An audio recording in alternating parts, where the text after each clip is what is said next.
तो V minimum के बाद, वी मिनिमम का दिखा था, वी मिनिमम का ये था, अभी तो मैं रफ कर दिया। वी मिनिमम के बाद अभी आपको मैं बताने वाला तो वी मैक्सिमम का। तो वी मैक्सिमम का इतना टेंशन नहीं लेगा। जब वी मैक्स का अगर डिस्कस करने जा रहे हो तो जहाँ पे प्लस है वहां पे माइनस कर दो, और जहाँ पे माइनस है वहां पे प्लस कर दो। ध्यान में आ रही है बात? अंडर रूट में ले लेना पड़ेगा आपको आर जी। यहाँ पे क्या था? Tan, tan theta minus coefficient of friction. So minus था तो यहाँ पे प्लस लेना, यहाँ पे माइनस है तो यहाँ पे डायरेक्ट मैं प्लस ले लूंगा, खत्म होगी बात।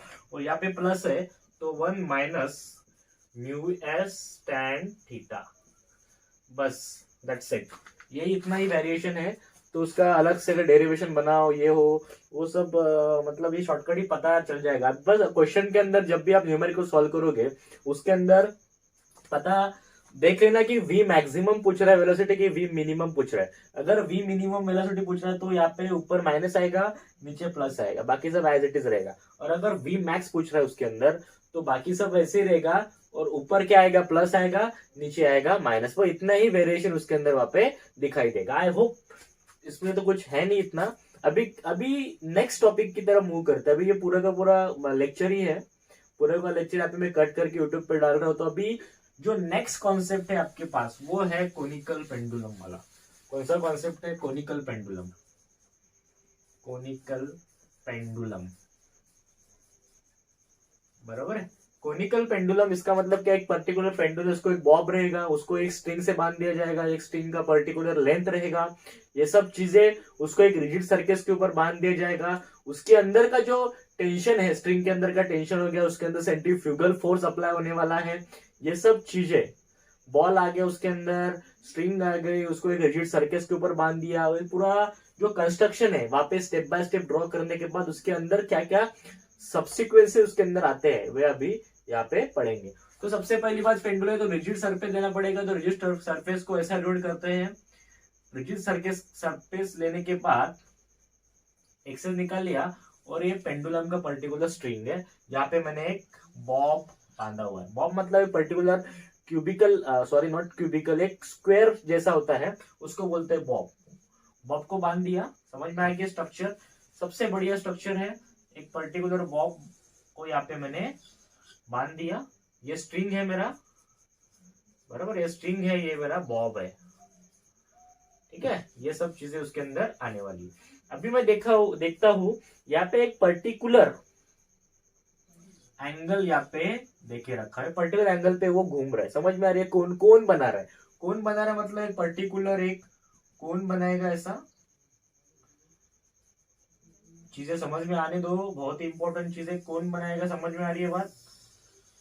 ये राउंड एंड राउंड घूमने वाला है, ये स्ट्रिंग है। उसका एक जो इलिप्टिक, जहाँ पे इलिप्टिकल जो यहाँ पे दिख रहा है आपको, ये उसका एक पाथ वे है, वो पाथ की तरफ ये बॉब घूमने वाला है, एंड एंगल थीटा। समझ में आ रही है बात? अभी फोर्स कौन से इसके अंदर आएंगे ये देखते हैं, ठीक है। तो ये लेंथ है, एल समझ लो लेंथ है। सो लेंथ ले लिया मैंने, सो यहाँ पे लिख लेता हूं लेंथ ऑफ स्ट्रिंग। जो स्ट्रिंग बांधी उसका लेंथ ले लिया। अभी वेट क्या है मेरा? Mass, weight of bob, weight of bob, जो बॉब यहाँ पे यूज किया है। वेट मतलब क्या होता है? Mass into gravity. Wait of Bob उसके अंदर आने वाला है। तो ये सब चीजें आ गई। तो बॉब का एक पर्टिकुलर वेट है, तो वेट की तरफ मेरा जो टेंशन है वो अप्लाई होने वाला है। जब भी स्ट्रिंग के अंदर टेंशन आएगा, टाइटन वो जो स्ट्रिंग है होने वाला, because of the wait of that particular Bob, तो टेंशन आने वाला है। समझ में आ रही बात? अभी ये जो टेंशन है इसको आपको डिस्ट्रीब्यूट करना है। टेंशन को डिस्ट्रीब्यूट आपने पहले ही पढ़ाया था, टेंशन को डिस्ट्रीब्यूट करना है आपको। सो यहाँ पे अगर थीटा है, अगर ये लाइन है, ये लाइन इसको पैरेलल लाइन है, इंटरनल एंगल जो अपोजिट एंगल, इसका अपोजिट एंगल हो जाएगा ए। अगर ये थीटा है तो ये पर्टिकुलरली यहाँ पे थीटा आने वाला है। कोई इसके अंदर कोई डाउट है नहीं। एक प्रॉपरली ज्योमेट्री का ये पर्टिकुलर यहाँ पे मैंने कंस्ट्रक्शन किया। फॉर एग्जाम्पल अगर दो पैरेलल लाइन है, उसको काटने वाली अगर एक लाइन बना दी मैंने, तो इसका जो ये एंगल इसके साथ सिमिलर होता है। तो यही कॉन्सेप्ट है इसके अंदर, बाकी कुछ नहीं है रॉकेट साइंस, ठीक है। तो आपको पता ही है जिसके पास थीटा होता है उसके पास क्या होता है? आपका कॉस होता है, जिसके पास थीटा नहीं होता है उसके पास क्या होता है, यहाँ पे साइन होता है। ये दोनों चीजें आ गई आपके ध्यान में। अभी बॉब का एक पर्टिकुलर मास तो रही गई, obviously mass always react downward direction perpendicular that particular surface, वो पहले भी बताया था, अभी वही कॉन्सेप्ट आने वाला है धीरे धीरे। तो उसका जो वेट है वो डाउनवर्ड यहाँ पे अप्लाई हो जाएगा। तो ये सिंपल कंस्ट्रक्शन इसके ऊपर मैंने दे दिया है। ये क्या है आपका रिजिड सरफेस, रिजिड सरफेस यहाँ पे है, उसको मैंने स्ट्रिंग बांधा, स्ट्रिंग का लेंथ L है, यहाँ पे लेंथ ऑफ स्ट्रिंग L है, weight of that bob W है, m into gravity, mass and gravity. So उसका कॉम्बिनेशन प्रोडक्ट को आप बोलते हो वेट। उसके बाद टेंशन ले लिया, ऑब्वियसली स्ट्रिंग है तो उसके अंदर टेंशन तो आने ही वाला है।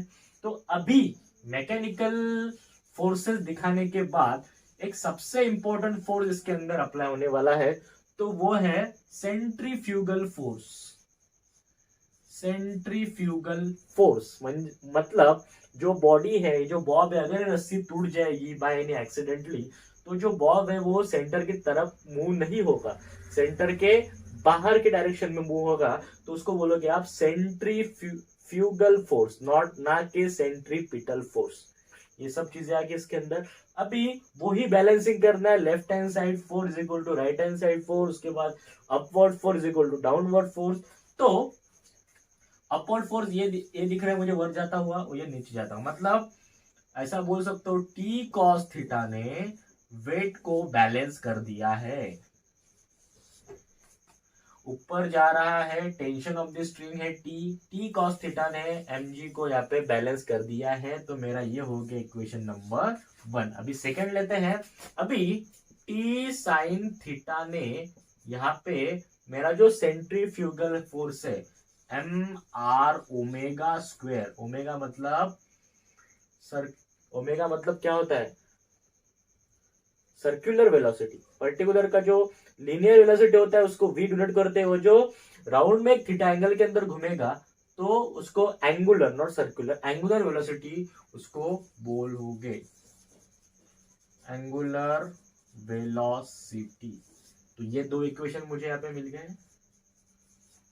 तो इस इक्वेशन के बाद क्या क्या होता है मैं अभी आपको बताता हूं। तो चलिए पहले तो मैं कमेंट चेक करता हूँ, किसी को कोई डाउट है तो कमेंट देखने के बाद अभी नेक्स्ट की तरफ मूव करते हैं। ये अभी आप नोट डाउन कर लीजिए, आपके पास थोड़ा टाइम मिलेगा तो उसके अंदर आप नोट डाउन कर लीजिए।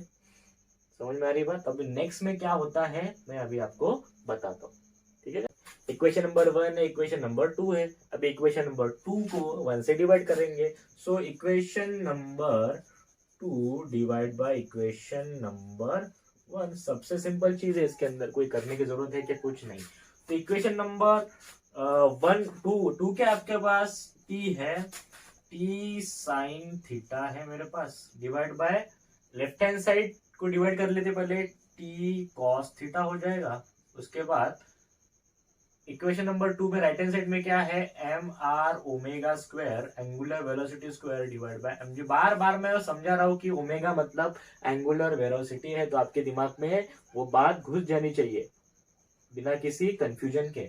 वी ए मतलब लीनियर है, वी ए मतलब ओमेगा मतलब एंगुलर, बस दो चीजें ध्यान में रखो। अभी टी टी कैंसिल हो जाएगा तो बचा क्या यहाँ पे, sine theta divide by cos theta is equal to R omega square divide by G. समझ में आ रही बात? तो अभी ओमेगा स्क्वायर को एक साइड में रखेंगे बिकॉज आपको एक पर्टिकुलर ओमेगा की वैल्यू है, उसके बाद आपको उसका फ्रीक्वेंसी निकालना है, उसका एक टाइम पीरियड निकालना है, कितने टाइम तक बॉब घूमेगा, तो उसके लिए ओमेगा एक साइड में ले लेंगे। जो जी यहाँ पे डिवाइड में है, जब भी इक्वल टू के साइन में अगर ये साइड में जाने वाला है तो वो मल्टीप्लीकेशन में जाएगा, और जो न्यूमेरेटर में है आर वो डिनोमिनेटर में जाएगा। मतलब जी जाएगा साइन के पास, ऑब्वियसली जी जाएगा साइन के पास और आर जाएगा कॉस के पास। समझ में आ रही है? जी साइन के पास गया और आर जाएगा कॉस थीटा के पास। समझ में आ रही है? इसमें से कोई भी कंफ्यूजन नहीं होना चाहिए। सबसे एक्चुअल में सबसे ये बेसिक कॉन्सेप्ट, डिवाइडेशन करो, ये बेसिक मैथ्स है, बस बाकी कुछ नहीं कर रहा हूं मैं। डरने की कोई जरूरत ही नहीं है फिजिक्स से, बराबर है? तो ये हो गया। अभी आपको पता रहेगा ओमेगा मतलब होता है 2πn। यहाँ पे n क्या है, फ्रीक्वेंसी है। ये फॉर्मूला आपने देखा रहेगा किधर तो भी पढ़ा रहेगा, n मतलब फ्रीक्वेंसी है। तो आपको पता है frequency is reciprocal to the time period. ये दो चीजें ध्यान में आनी चाहिए। पहले क्या है, ओमेगा का एंगुलर वेलोसिटी क्या होता है, 2π इंटू उसका जो फ्रीक्वेंसी है। फ्रीक्वेंसी तो आपको पता चल जाएगा क्या है, आप भी सर्च कर लो, फ्रीक्वेंसी आपको पता होता है। तो उसके बारे में ना जानते हो डायरेक्ट यहाँ पे फोकस कर दो। और जो आपका फ्रीक्वेंसी है n, वो होता है reciprocal to the time period. ये सब चीजें यहाँ पे ध्यान में आनी चाहिए। तो ये आ गई ध्यान में। तो अभी मैं यहाँ पे रफ कर देता हूं, अभी आगे क्या होता है दिखाता हूं, बराबर है। तो यहाँ पे आ गया मेरा omega is equal to 2π reciprocal of T. And frequency के जगह पे मैंने n/t पुट कर दिया, इसकी जगह पे ये पुट कर दिया। समझ में आ रही है बात। अभी यहाँ पे आपको क्या मिला था, ओमेगा स्क्वायर मिला था। अभी अगर इसके अंदर मुझे ओमेगा चाहिए तो मैं क्या करूंगा, बेसिकली ओमेगा इन ब्रैकेट में जाएगा ना, समझ आ रही है बात। इन ब्रैकेट में जाएगा ओमेगा मतलब g sign theta divide bye r cos theta. इतना ही करना है। अभी देख लो, यहाँ पे एक रेडियस माना हुआ है, एक पर्टिकुलर रेडियस ले लेता हूँ उसके अंदर में r, बिकॉज ये एक राइट एंगल ट्रायंगल बन रहा है मेरा। समझो इसको मैं अगर ABC अगर बोलता हूँ, राइट एंगल ट्रायंगल वहां पे बन रहा है, बिकॉज यहाँ पे एक क्या एंगल राइट में है, 90 डिग्री में। तो उसके राइट एंगल बना रहा है ABC लेंथ के साथ, और जो रेडियस ऑफ दैट पर्टिकुलर जो उसका पाथ है, उसका एक राइट एंगल ट्रायंगल बन चुका है। तो अभी उसके अंदर मैं लगाता हूँ, क्या लगा सकते हैं उसके अंदर, अगर मैं साइन थीटा लगा देता हूँ। Sine theta means opposite side divide by hypotenuse. तो साइन थीटा लगाने वाला उसके अंदर, तो क्या हो जाएगा, sine theta is equal to क्या हो जाएगा, opposite r divide by l, sorry r divide by l हो जाएगा। कोई इशू है इसके अंदर, तो कोई इशू तो होना चाहिए नहीं आपको। समझ में आ रही, r डिवाइड बाय l। अगर आप पे साइन पुट कर दूंगा तो क्या हो जाएगा, omega is equal to g into r divide by l r cos theta. तो r विल गेट कैंसिल, ये cos नीचे है तो l के साथ जाएगा। तो मुझे पता है ओमेगा अंडर रूट के अंदर g divide by l cos theta, ये यहाँ पे आ चुका है। g divide by l cos theta यहाँ पे आ चुका है। कोई इश्यू है नहीं है। अभी मैंने क्या किया, यहाँ पे नॉर्मली साइन यहाँ पे अप्लाई किया। क्यों अप्लाई किया, बिकॉज यहाँ पे एक राइट एंगल ट्रायंगल बन रहा था, ठीक है। सो राइट एंगल ट्रायंगल बनने के बाद थीटा है, तो साइड लगाने के बाद opposite side divide by hypotenuse, बरोबर है। 90 के सामने वाला साइड क्या होता है आपका, हाइपोटेनस होता है, कर्ना बोलते हैं उसको हिंदी के अंदर, ठीक है। तो उसके बाद ये मुझे मिल चुका है। नॉर्मली यहाँ पे मैंने क्या किया है, जो आपका बेसिक मैथ्स है वहां पे यूज किया। अभी साइन थीटा के जगह पे r बाय l पुट कर लिया, तो नीचे वाला r था ऊपर से कैंसिल हो गया, बरोबर है। तो उसके बाद ये जो cos वाला l था, वो cos थीटा था उसके भी नीचे, तो वो l के साथ चला जाएगा। कोई इश्यू है, कोई इश्यू तो नहीं रहना चाहिए। तो अभी ओमेगा का वैल्यू मेरे पास क्या आया गाइस, ये आया।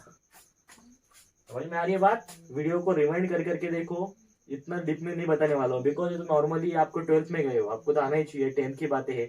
5th स्टैंडर्ड में अभी बच्चों को ये सब आता है। तो चलिए फिर डायरेक्टली मूव करता हूँ, यहाँ पे रफ कर लेता हूँ। पूरा नोट डाउन करना चालू कर दो आप, जब भी मैं पढ़ाता हूँ। तो जब भी मैं यहाँ पे रफ करता हूँ तो फिर आपका वो ओल्ड वाला कॉन्सेप्ट आपके पास रहता चला जाए। ये समझ में आ रही बात। तो अभी ओमेगा का वैल्यू मेरे पास आ चुका है यहाँ पे, g divide by l cos theta. ये आ गया मेरा ओमेगा का वैल्यू। अभी मेरे पास क्या था, omega is equal to 2π divide by T. ये क्या है, time period. Time period of the कितने देर तक वो बॉब घूमता रहेगा, तो ये निकालने के लिए टी यहाँ पे जाएगा और 2π डिवाइड बाय ओमेगा यहाँ पे आएगा। ये तो सिंपल लॉजिक है। तो क्या हो जाएगा, 2π, अभी ओमेगा डिवाइडेशन में है, बराबर है, तो उसका रेसिप्रोकल आ जाएगा ना गाइस। अगर कोई चीज अगर डिवाइडेशन में है तो ऊपर जाने वाली है तो उसका रेसिप्रोकल आता है ना। मतलब अगर कोई रेशियो है उसको अगर रेसिप्रोकल करना है तो जो न्यूमरेटर में है वो डिनोमिनेटर में जाता है और जो डिनोमिनेटर में है वो न्यूमरेटर में आता है। तो बेसिकली जो नीचे था एल कॉस थीटा और ऊपर जाने के बाद हो जाएगा जी, बिकॉज यहाँ पे क्या है, यहाँ पे बेसिकली 2 पाई और omega raise to the power -1 आया। उसको लेके जाने कोई भी चीज को अगर ऊपर जाते हैं तो -1 का उसके अंदर या क्या लगता है, एक इंडेक्स लगता है। समझ में आ रही है बात। तो ये मेरा हो गया टाइम पीरियड ऑफ बॉब, जो कितने टाइम तक घूमेगा। ये हो गया उसका एंगुलर वेलोसिटी, कितने टाइम का उसका एंगुलर वेलोसिटी रहा। तो इसके अंदर सबसे इंपॉर्टेंट चीज, 2 मिनट में कमेंट देख लेता हूँ पहले, सबसे इंपॉर्टेंट चीज बताने वाला हूँ गाइस, सबसे इंपॉर्टेंट चीज अभी बताने वाला हूँ, तो ध्यान में रखना। तो अभी इसके अंदर आप ये भी निकाल सकते हो, फ्रीक्वेंसी भी निकाल सकते हो। फ्रीक्वेंसी होता है 1/t, फ्रीक्वेंसी होता है 1/t। तो बेसिकली इसको उल्टा कर दो, सो 1/2 पाई हो जाएगा। अभी इसका इनवर्स मतलब g ऊपर और l cos थीटा नीचे, तो उसका फ्रीक्वेंसी भी मिल गया, फ्रीक्वेंसी भी मिल गया आपको, टाइम पीरियड भी मिल गया आपको, एंगुलर वेलोसिटी भी मिल गया। तो इसके अंदर जो देख लीजिए फ्रीक्वेंसी है, टाइम पीरियड है, फ्रीक्वेंसी है मेरे पास, टाइम पीरियड है, यहाँ पे लिख के रखा था मैंने, टाइम पीरियड है आपके पास, एंगुलर वेलोसिटी है। तो ये सब चीजों के अंदर देख लीजिए क्या वेरिएशन है। ये सब चीजें ग्रेविटेशनल फोर्स पे डिपेंड है, लेंथ ऑफ द स्ट्रिंग पे डिपेंड है, और कितने एंगल पे आप उसको डिफ्लेक्ट करते हो उसके अंदर डिपेंड है। और पाए तो ये तो कांस्टेंट ही चीज है। तो 3 चीजों के ऊपर डिपेंड है, एक तो ग्रेविटी, दूसरा एल और थर्ड वन थीटा।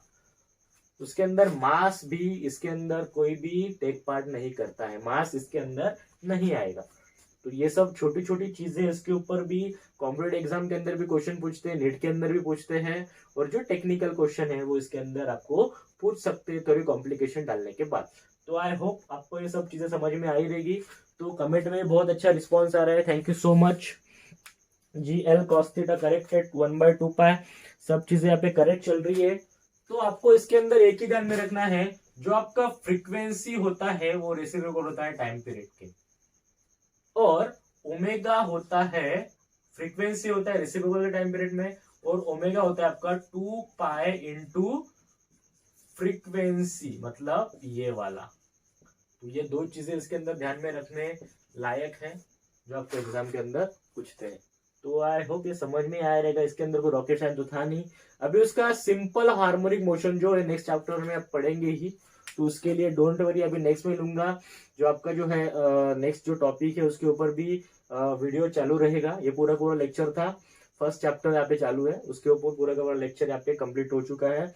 अभी पूरा लेक्चर होने के बाद उसके अंदर मैं लूंगा डेरिवेशंस के जो न्यूमेरिकल डिपेंड है, वो पूरा का पूरा न्यूमेरिकल आपको नेक्स्ट मंथ सब पूरा का पूरा सॉल्व करके each and every question paper मिल जाएगा। समझ में आ रही है बात। तो ये सब चीजें ध्यान में रखो, लिख के रखो किधर, तो अगर कभी भी कोई भी काम आ सकता है तो इसके लिए आपको प्रिपेयर रहना जरूरी है। चलेगा गाइस। तो चलिए नेक्स्ट अभी टॉपिक क्या है उसके ऊपर मैं आपको बताने वाला हूँ। तो चलिए नेक्स्ट टॉपिक की तरफ यहाँ पे मूव करता हूँ। ये सब वीडियो यूट्यूब पे यहाँ पे अवेलेबल है। चलिए फिर।